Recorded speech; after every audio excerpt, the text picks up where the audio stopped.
Today and the last couple of days, we've had some polling come out of some of the battleground states that have Trump either up or competitive in states like Michigan and Pennsylvania, which was not like the polling we've been getting recently that had Democrats up. And right now, we had the Harris Walz interview, and I'm just going to say this right now. I don't believe she's equipped to debate Donald Trump whatsoever. It wasn't a disastrous interview to the point where she already lost the election because of that. But in retrospect, her answers showed to me and the way she's going about this kind of stuff really isn't going to land with people during the debate. There's even reports saying that she's going to try to get under Donald Trump's skin and she's gonna attack him for his failed promises and talk about his advanced age. Which the problem with Biden wasn't really his age. That wasn't really the problem. The problem was his mental acuity, and a simple cognitive test could have solved all of this, but they obviously wouldn't let him take it until it was not convenient for them politically to have him on the ballot anymore once they saw that there was really no chance for him to win that election, which is why I believe I'm correct when I said that Donald Trump would have beat Joe Biden by 347 to 191 electoral college votes. Like, I'm just telling you guys, like it was going to happen, and I'm right. I was right. That's why they pulled him out. And anybody who disagrees with me is just wrong.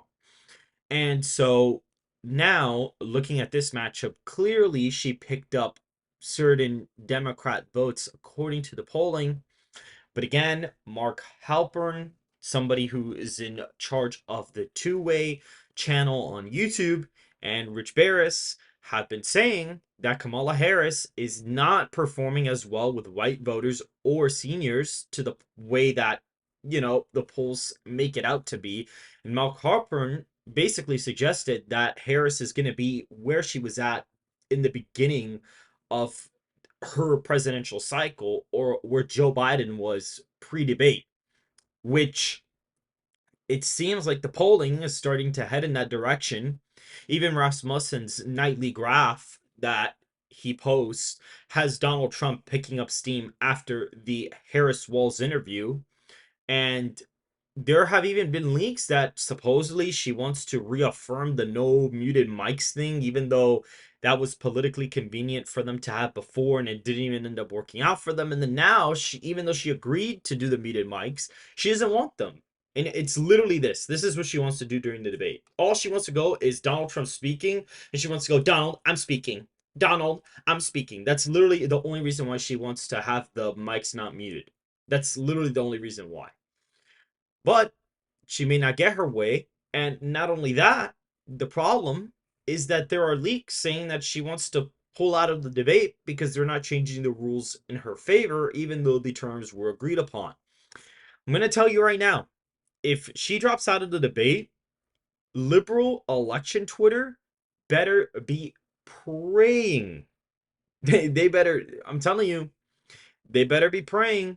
Whatever atheist god or LGBTQ prayer they have, they better, oh man, they better really get it together. They better be worshiping whatever false god they worship, because I'm telling you right now, the second that she refuses to do that debate on September 10th, her whole thing is going to fall apart. Independents are not going to break to her. The Republicans will be energized. Even some Democrat voters will be like, what the hell? You're not even debating? At least Biden showed up. You're not going to even debate him? So they're not going to like that either, because these Democrat voters, these primary ones, or even so, them in general, they're very cutthroat. If you're not politically convenient for them, they'll throw you under the bus like it was nothing, like they did to Joe Biden. And so I'm telling you right now, there's a somewhat realistic possibility she drops out. Again, it's not guaranteed, but it's seeming like there is something developing there. And not only that, I genuinely believe that if she debates Donald Trump is going to wipe the floor with her in the debate. It's no different than Biden. It's no different. They're part of the same administration. He can hit her on the same points, and he actually has more to hit her on because he could be like, well, you knew Joe Biden was mentally not cognitive and not mentally functioning. Why didn't you tell us? And if she says no, no, that's not true, he could just be like, you're a liar. I debated him on stage. He had to drop out because he was not mentally competent. And if she goes ahead and tries to run with the whole thing that he dropped out for the good of the country, it's going to be a bad debate for her. It'll be just as bad or even worse than what happened to Biden. It'll be worse because she'll literally be lying to everybody's. She'll be lying to the 60 million Americans that are watching the debate. Literally, we'll be lying to them straight to their face. So I'm just saying right now, it's not looking good for her. And I know my map with my polling data, which I adjust the current polling to the party ID. I don't know why people on Twitter don't understand this. I'm not making up my numbers. All I'm doing is I'm reweighing the party data to a tight electorate to experiment to see if I can be a more accurate polling aggregator so that I can actually show a realistic and correct average. It's better than what I mean, it's you might as well give it a try. You might as well give it a try and listen to me and see if I'm correct because the other aggregators, they have it off by 3 to 4 points every cycle against Donald Trump. And so you might as well listen to me for this cycle and see what happens. If I get it wrong, I get it wrong. And if I don't, well, then clearly I'm better at polling averagers than they are. It's just the truth. So I'm very confident in Trump's ability to win right now. And if the debate goes badly for her, states like New Mexico, Virginia may even open up. Maybe even Minnesota opens back up for the former president. It's definitely possible that it opens up. Her job approval rating is at 45%, not even as high as it was in 2020. Her job approval rating was a lot higher than that. She was at like 49, 50% in all the exit polling data. So I'm just letting you know. I'm letting you know right now, she's not even as popular as she was back in 2020. And there is a really big response bias in the polling data, and it's very possible that she underperforms her job approval rating. It is definitely possible that she does. Donald Trump is the one who always overperforms his favorabilities.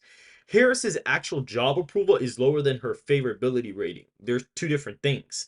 And there's so many things for Donald Trump to attack her on. There's so many things. He can attack her for the same things he did Joe Biden. And not only that, talking about the fact that she basically hid, she lied to everybody that, the all of a sudden out of nowhere, oh yeah, Joe Biden was not mentally incompetent, even though she literally outmaneuvered Barack Obama and was able to steal the nomination from whoever Obama would have installed in the Democrat primary after Joe Biden dropped out. So again, telling you guys, it's not looking good. It's not looking good for her. All the private polling data has Trump up in her own internals in Michigan, Pennsylvania. I'm just letting you know right now. It's not looking good for her. It's really not. It's not looking good for her. And you could call me crazy. You could call me, oh, he's a far right guy. Oh, I mean, I like Trump. I support Trump. I make that very clear. But I'm trying to be honest and accurate in my assessments of what this is going to be looking like. And I'm telling you right now, Trump is the favorite to win it. If we held the election today, Trump would win the election. I don't think people realize that there's like 5% of the population, 10% of the population that doesn't even know who Kamala Harris is. Like there have been videos where people do street interviews and people are like, "Oh, you're gonna vote for Donald Trump or Kamala Harris?" And people be like, "Who's Kamala Harris?" Like that people actually there's a sizable amount of the electorate that don't know who Kamala Harris is. And it shouldn't be that way. People should know who's running, but there is a lot of people who go out there and vote who don't know the candidates. Like they're just really not that focused on that. Like they have different priorities.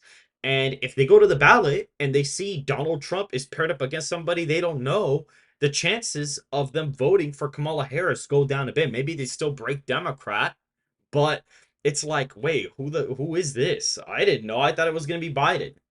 So I'm just letting you know there's a lot of weaknesses having her on the ticket. And the whole stolen valor thing for Walz, I'm telling you, this is gonna be if this, I'm telling you right now, if this carries on throughout the cycle, it's really going to hurt the ticket. And usually the VP candidates do not affect the ticket. But when it comes to stolen valor, that is the worst possible thing that you could do. Not only has he insinuated he's been in war carrying weapons of war, like he said, and it wasn't a grammar mistake. He said, we need to get rid of banned weapons like the ones I carried in war. He wasn't talking about no school shooting. He was talking about weapons he carried in war. It's that simple. It was not a grammar mistake. Don't let him gaslight you. Not only has he insinuated that, according to Rich Barris, he has worn certain badges or certain memorabilia that suggests that he went through buds training. So you're telling me, you're telling me with a straight face, you want everybody to believe that you went through buds, the same thing that David Goggins did 3 times, and the way you are, and you want us to believe that you went through buds, even though the records show that you didn't, and you abandon your men, which again, it's not about you not going to the war. If you didn't want to fight in that war, that's completely understandable. But why lie that you went to war though? But why? Why lie about it then? You could have said, "Oh, I didn't think it was the right decision." Funny enough, that actually would have worked out better for him if he would have been honest, but he's not. He's not. He's just not. And if he's insinuating that he did buds, I'm telling you, there's like I would never do buds. I would never, probably never do it ever. So I'm telling you guys, like, it's not looking good for them. Trump could just, like, if Harris wants to say, "Oh, we're gonna do this, and this, and this," he could hit her with the same thing he's hit everybody.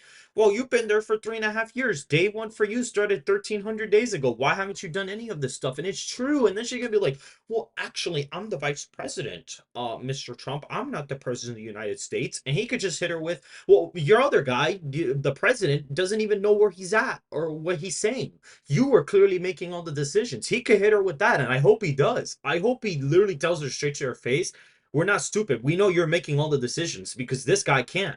So why are you pretending like you can't do anything?" I really hope he says that during the debate. I really hope he does. So again, I'm telling you, it's not looking good going into it. Even when I was predicting the Joe Biden and Trump debate, I said there's really nothing Biden can hit him on. Like, Trump has a perfect response for everything that Biden could say. It's no different than Harris. They're the same administration. Arguably enough, she is more responsible for the decisions that happened. She was actually in charge of the border, unlike what the media is saying now. They're just completely pretending like they didn't call her the borders are.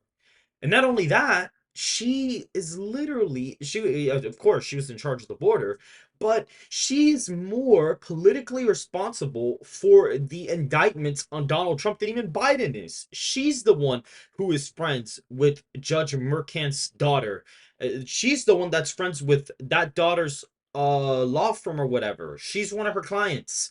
There are multiple reports that Fannie Willis from Georgia has met up with Kamala Harris multiple times at the White House before the indictments even happened. She is more responsible for the political indictments against Donald Trump than even Biden is. So and the political indictments is what won Donald Trump the GOP nomination and arguably actually put him ahead in the popular vote. He didn't even lead the popular vote until after the political indictment. And every time something like this happens, he goes up. Every time. Every time. The first indictment, he went up. The mugshot, he went up. And then when the political trial started in April of this year, he started going up. Then when the convictions came about, he started going up, and he was going up leading to the debate with Biden after the conviction. Every time something like this happens, he always goes up in the polling data. Every time. So again, if they try to throw him in jail, they're going to be stupid for doing that because they would have just won him the election if they throw him in jail. But right now, I'm telling you, it's not looking good for Harris. It's really not. If you guys disagree with me, comment down below. And if you do, just hit the like button and subscribe. I may be doing more videos like this where I'm kind of just talking to the camera. I'll probably be posting some of these as shorts as well. So I'll see you guys very, very soon.